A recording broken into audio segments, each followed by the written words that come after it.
all right. I graduated and then was like, well, I'm gonna try and freelance in a world that has no gigs at the moment, so that's interesting. Such a challenge.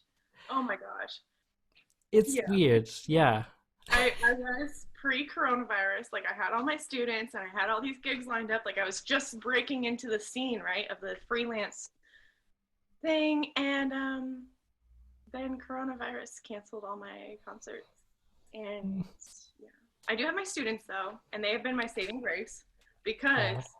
like I have to motivate them. So this is so funny when you're asking me to do this motivation video. And I was like, oh my gosh, I have no motivation, but I have to motivate kids. Now I'm going to motivate everyone else. Okay, all right.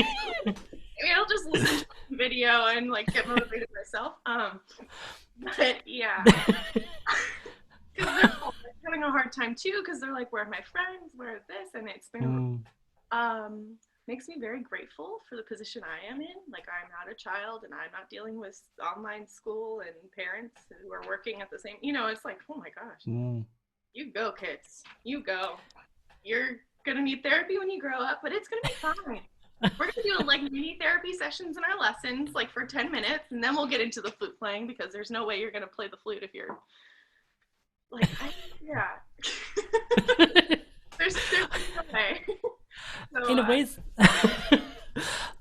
I kind of feel the same. Like with students, it's nice to, even if you're not feeling it yourself sometimes, just being like, well, I'm like responsible to try and motivate someone else. And it right. kind of like, it makes you feel, I don't know, it definitely made me think like, well, okay, well, like what's important? What's like Yeah. worth devoting time to? And like, because we have a lot more time and energy in some respects, like that we wouldn't have had like if we were doing go go go go go Sure. stuff. Right. And It's a different type of energy. And how do we, yes, right? We have yeah. to become whole different people in order to exist in this whole new context. Because I spend a lot of my free time now just like screaming in my head because I have too much free time. And I'm like, and there's not enough to do. So then I waste all my time trying to recoup and recover from the screaming that goes on in my head. And then I'm like, wait, now it's time for bed. So it's like, um, where's the time? There's not a whole lot of free brain space or like free expression space. It's like Mm, because we're not being able to gain energy from other people right now. We have to do it through screens. We have to do it through whatever. That's why I'm mm, grateful for my day job and our like TLC dance parties, in the afternoon. My hobbies are feeding myself.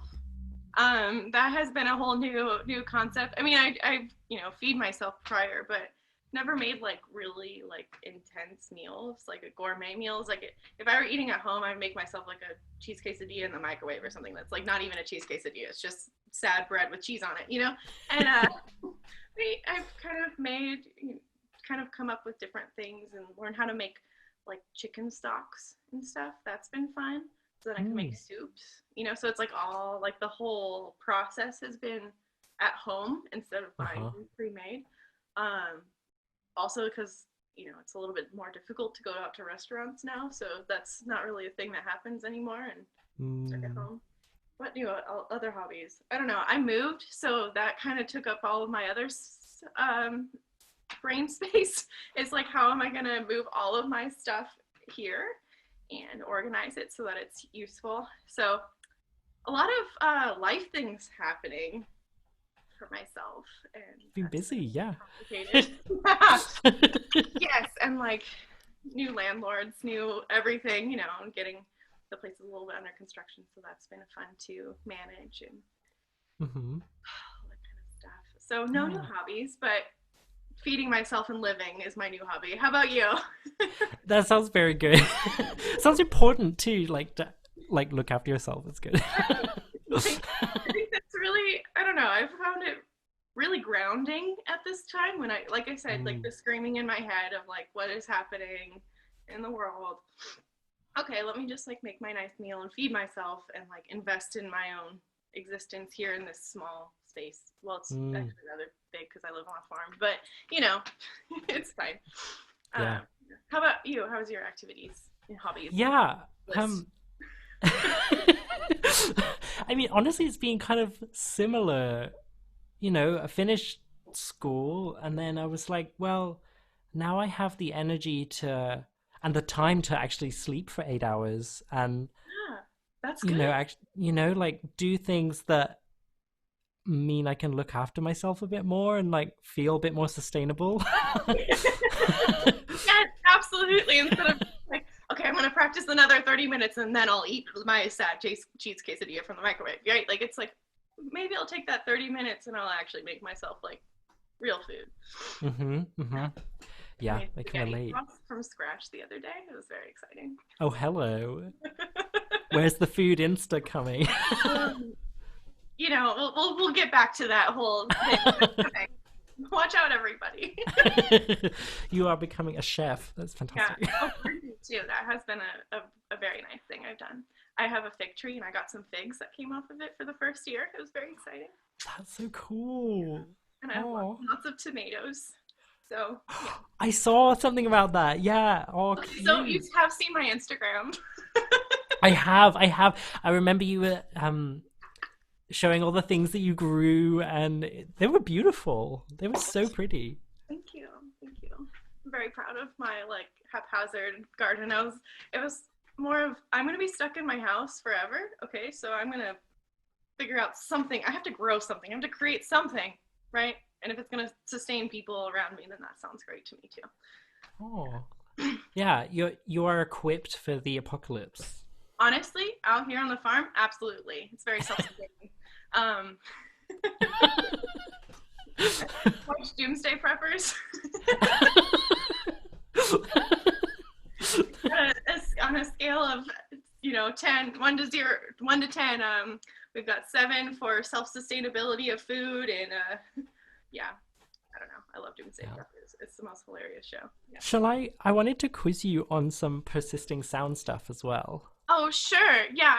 We can definitely talk about that. To be honest though, my colleague Carolyn Quick has really taken it on, and she's really there might be some announcements of some like live stream concert thing coming up. Oh, hello. Is her baby, right? So I'm very excited for her to be doing that. So we're trying to work within the context of the energy we have, and still promote the things that we care about for sure. Okay, what's your quiz? I'm I ready. wanted to, well, because I want to tell people about it in the UK because you're doing some really cool things with it, Yeah. and maybe we could start at the beginning of like how it formed and what the motivations were behind it. Yeah, absolutely. Okay, so story time with Savannah, how Persisting Sound came about.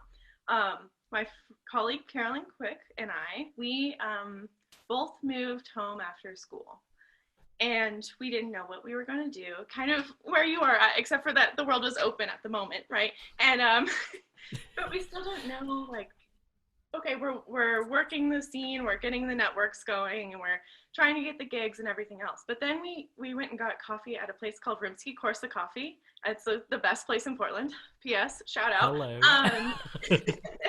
And we were just talking about like our experiences in school, and she is a composer and a performer, and a lot of other women in music have had the same sort of discrimination.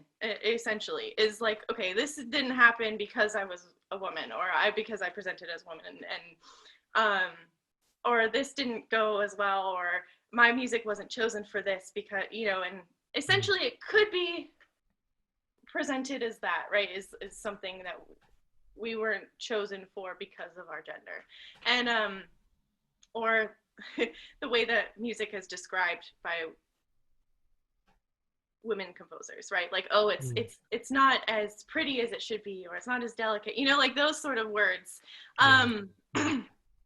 So hopefully I'm making sense here, but essentially we were like, well, if no one's going to perform, or not, people aren't going to perform this music because they judge it as not as good as a man's, or essentially that's like long time things. We don't have women in the canon of classical music. Why don't we just present it ourselves, right? And so discussed how we were going to do that, what's going to be our first goal, and what could we actually accomplish within the context that we were living in. We're both working, we're both trying to do other things at the same time. So from that, we created a concert, and we collaborated with Siren Nation, which is a promoter of women's art in Portland specifically, and they helped host a concert for us, and it was really cool. It was a really nice experience. We got, you know, a rather decent crowd to come, and we got to share the music that we love. So, and that, you know, she composed, our friends composed, and yeah, that was the beginning of Persisting Sound. And the whole idea is to promote underrepresented composers that would have bias against them in the traditional classical music world.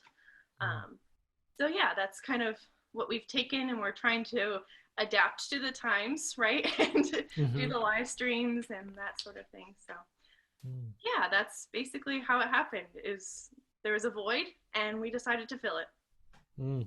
That's awesome. I love that, because especially in the classical music world, there's definitely a lot of like, well, this is the way we've always done it, or, you know, like, how dare you say that this is, you know, less worthy or whatever. And actually, like, that's the reality that we live in, and we need to challenge that, and we need to push that. Absolutely. Exactly. And if no one else is going to do it, I guess we will, right? I mean, Yeah. Who's to stop us? That's how I thought about it, is, you know, like, okay, I could always go for the gigs. I can always go for the established things that will, you know, provide financial stability. And actually, we were able to financially make ends meet with that concert. So it was a really satisfying experience to be able to pay our musicians as well. Yeah, so like that was also one of our goals, is not to just make it something that, like, oh, we just threw it together and here it is and everyone can kind of watch it or not, but to make it something that's like serious. And I had no idea how to plan a concert. I had no idea how to do any of that sort of thing. So it was definitely a great learning experience. And I'm really glad to know these things now, and like how contracts work with, you know, venues and all that sort of stuff, which is more boring, but it's really imperative to having a successful performance and a successful collaboration and experience for your audience members. It's something that audience members often don't appreciate, I feel, is the amount of work that goes on behind the scenes before a performance actually happens. Like, Absolutely. even, you know, like the practice of a piece and commissioning something, if you're commissioning something, and, you know, booking and all the practicalities of that, Yes. and money and all that stuff, you know, Money, this. yes. The most stressful thing in the world. Yeah. There's a lot of stuff, a lot of moving parts, so that's awesome. But there are a lot of resources online that like can point you in the direction if you're looking for composers who are women, people of color, you know, all of those sort of things. I've been looking into a lot of the like the National Flute Association has like lists up there and everything like that. So there are a lot of resources where you can find works that aren't part of traditional, you know, flute repertoire, clarinet repertoire, whatever instrument you play. It just takes a little bit more digging to find it, because it's not something that your teacher tells you to learn or anything like that, right? Yeah. Yeah. So that's my spiel. Everyone go out and do research. Yes, yes. I was talking to Eric Lamb the other day, and, you know, he was saying as well that because of the way that the system's been formed, and because of the way there's been so much prejudicial kind of focus on one type of composer or whatever, it does take work and some research to find all these amazing composers, people of color and women composers, and, you know, and it's a shame that it takes that work, but that's part of the work that we can do, and that's part of the work that we can, you know, devote a lot of energy and time to, especially when we have this extra time to, like, you know, we can go out and find these people because they're out there. Right, and we are all spending more time on the internet, and the internet is a vast resource. Like, yeah, there's scary corners, sure, avoid those. But on the other end of it, it's a way that we can share these resources rather quickly too, right? So I will definitely send you quite a few links. I have them all saved on my desktop, so it'll be easy. Awesome. Yeah. Awesome. All Cool. right, next on the quiz. Okay, next on the quiz. Um, so the next thing I wanted to ask was, what makes you feel fulfilled as an artist? Ooh, that's a big question. Um, as an artist, let me think about this for like 2 seconds. Because I think what makes me fulfilled as an artist, I'm a storyteller. I love to tell Mm, stories. And whenever I perform a piece, I really think about the story. Like I create, if there's not one already, if it's not programmatic, I create characters in my mind and I'm like, oh, they're mm, chatting. Oh, they're doing this and they're doing that. And when I can, as a performer, tell that story through the music, I think that is the most fulfilling. Or mm, whenever I get the whatever it is I'm trying to portray across to the audience members, or I've drawn them in, so that they can actually hear what I'm producing. I think that's most fulfilling. So in that Persisting Sound concert, I played this piece called East Wind by Shulamit Ron, which is, it's actually in the flute canon. A lot of flutists play it. It's beautiful. It's a great piece. Shout out. And it's about the east wind of Jerusalem coming through and being this giant destructive force, right? mm. And it's just incredible. It's an incredible piece. It gives me chills when I play it because I'm like, oh, Mm. this is so aggressive and like freeing. But when I performed that, that's what people got, and that was Mm, that was a very fulfilling experience. I mm. enjoyed that piece quite a bit to play. That's awesome. Yeah. Yeah. It's such a amazing part of our jobs, isn't it? To be able to give voice to things that people write on a page. Yes. Absolutely. That's my favorite part of it. Yeah. It's Um, such a, yeah, like connecting with audiences as well. Like, mhm. I mean, it's different at the moment because of like in person versus screen kind of Yes. relationship, I guess you could say. But Absolutely. um, the kind of purpose stays the same, doesn't it? Like we're there to tell a story and bring sounds to life from ink on a Yes. page. Absolutely. I found it really challenging when I did do the live stream concert because there weren't people there. I couldn't get that immediate reaction, right? So I Mm, kind of felt like I had to fly through everything just so I could read the comments afterwards because you don't get like mm. the applause in between. Um, Yeah, yeah. so it's definitely it's like you have to be a little more patient with the whole live stream context of it all versus the performance because you can't get that immediate reaction. It's very Mm, strange. Strange mm. times we live in. It really is. It really is. But Yeah. and I kind of like that though, that you can like type a comment in. It's like Mhm. someone shouting out from the audience something really Right, right. specific. And there are parts of it that I do like when I have watched a few live stream concerts while Skyping a friend. Like we're watching it together and we Hmm. can sort of talk while we're listening so that we can be like, oh, did you like that? Oh, did you like, oh, that was a little straight, like that sort of thing. And Hmm. that's a way that we can connect while we're experiencing art at the same time rather than being in person. So I think it Mm. just takes a lot more conversation to connect now, right? Mm. Like, I don't know. That's what I've been noticing, anyways. But Mm. different And I contexts, different places, different things. yeah, yeah. Because you kind of like you have to devote your energy and be really intentional with if you're going to start a conversation online. You Mhm. can't really just do that by accident. Like you're going to click on the person, you're going to type the message, and you're messaging them because you really want to say hello or whatever. Right, exactly. It's not like, oh, I just bumped into you in the hallway, Yeah, right? There's yeah. no more hallways. Like, you really have to reach out to people. Yeah, it's really strange. It's very strange. Mm, mm, But I think we're all learning how to adapt, yeah. right? How to adapt to this new normal, so Mm, they say. yeah. And how can we create and connect within that context? Yeah, Mm, it's different yeah. for sure. Yeah, I guess that's it, isn't it? It's like it's different, but it doesn't have to be restrictive. We don't Yeah. have to think of it as restrictive. I like that's what I loved about the video that you sent in. Thank you so much for that, by the way. I loved that so much. I got very nervous making it. I was like, oh my gosh, how do I help you? Oh, it was so great. And honestly, it's exactly what I needed to hear. Like today, just like get off your butt and do something, and don't get in your own way. And I love that. I That's love that. good. I'm so glad. Yeah, I mean, I'm the biggest getter in my own way. I don't, for lack of better terms, like it was Me too. Me too. my own deal.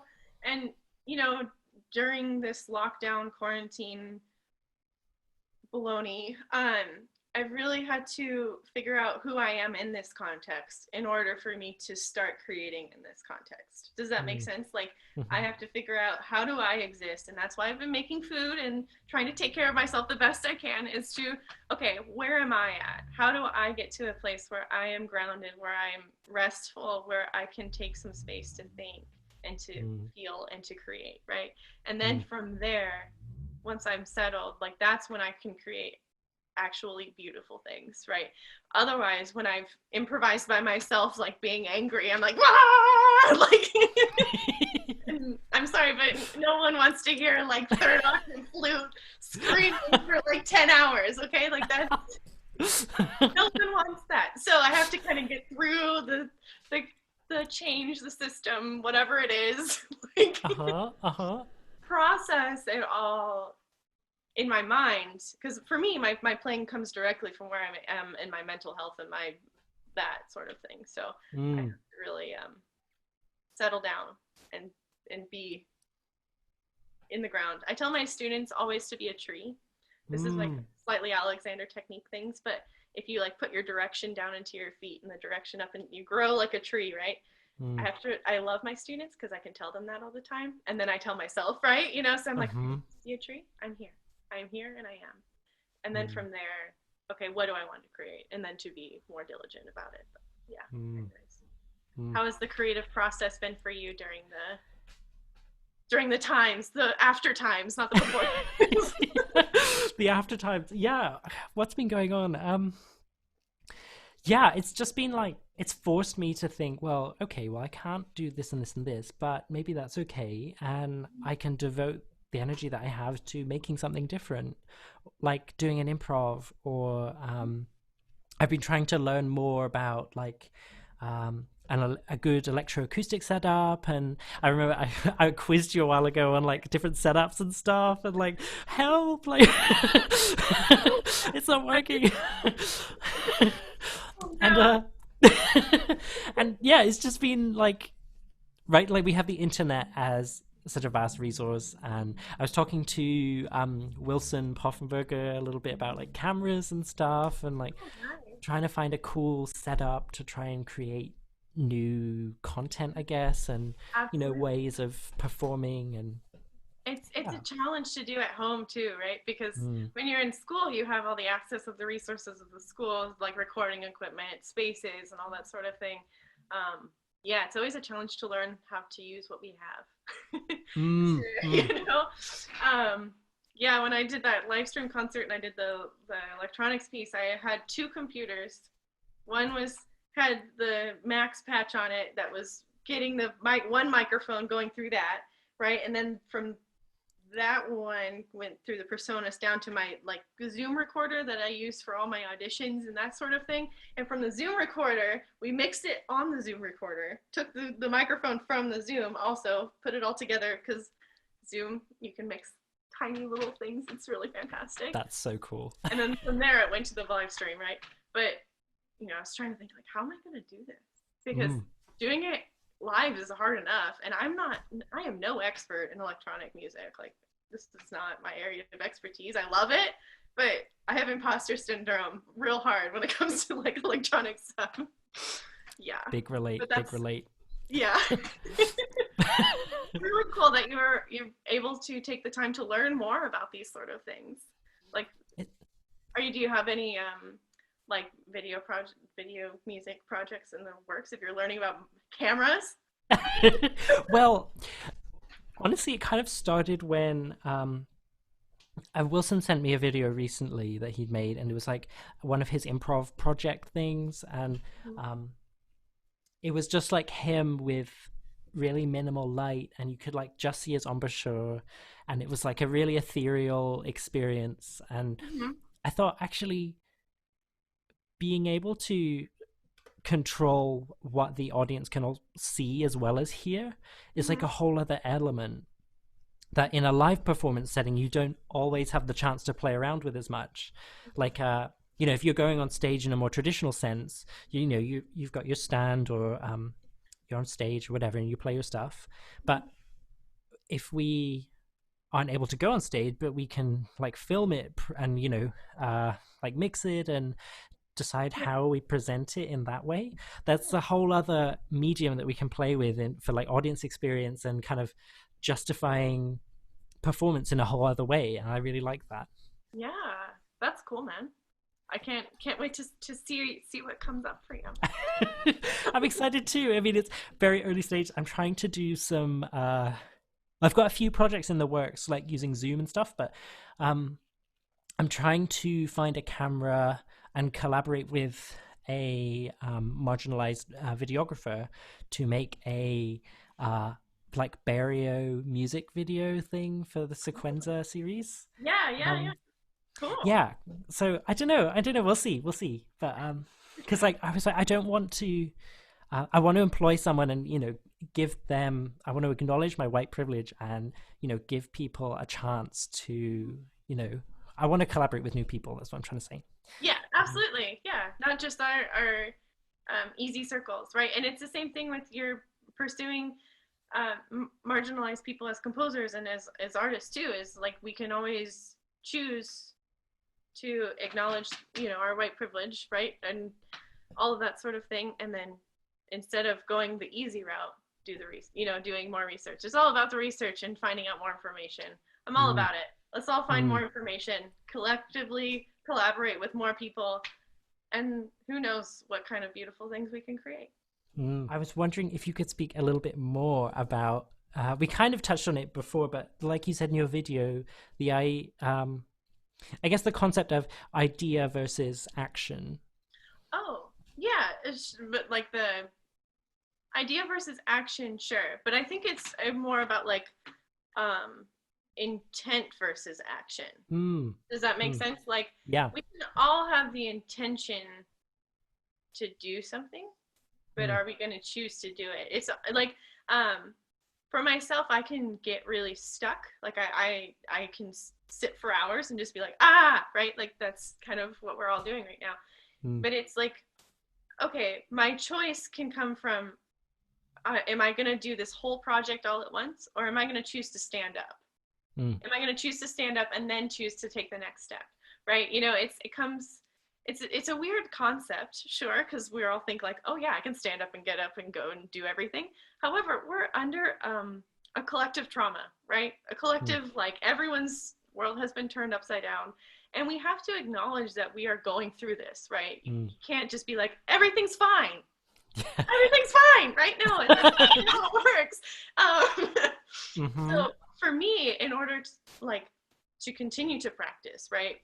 When I come home from work, am I gonna sit down and watch TV before I make dinner, or am I gonna pull out my flute? Not Mm, even practice. Am I gonna pull out my flute? Right? Okay, my mm, flute's sitting there. Okay, maybe I'll pick it up. mm-hmm. And from Mm, there, okay, maybe I'll play a little bit. And that's those really really small goals. Well, it sounds really stupid. Like, oh, you should just go practice. Like, all the steps, right? Sometimes it's monumental to try to do anything, right? I don't mm, know. For me, like mm-hmm. that's how it goes. So Mm, to make really small choices has been a lot more helpful to getting action done. And I mentioned some things about like Alexander Technique. Like I took a lot of Alexander Technique lessons in the past year, and they talk a lot about like trying versus doing. Like I'm mm, going to try really hard to get something done. I'm going to try this and I'm going to try that. When in all reality, that creates a lot of extra tension and a lot of extra thought and a lot of extra energy being used. When you can say, I'm just going to move my hand to open up my flute case and I'm going to pull out my flute, right? mm, To pull it down to simply what it is rather than what we think it is, right? There's mm, kind of the difference. Am I working from my body space or am I working from my head space? mm. So that's kind of how I think about these sort of things. And of course, it's easy to get wrapped up in our heads and, like I said, get in your own way of like, these are my thoughts and I'm caught up in my thoughts. How do I bring myself to be in my body and be grounded? And Mm. I would recommend everyone take an Alexander Technique lesson or two or like 10. They're really helpful. They saved my Mm, life.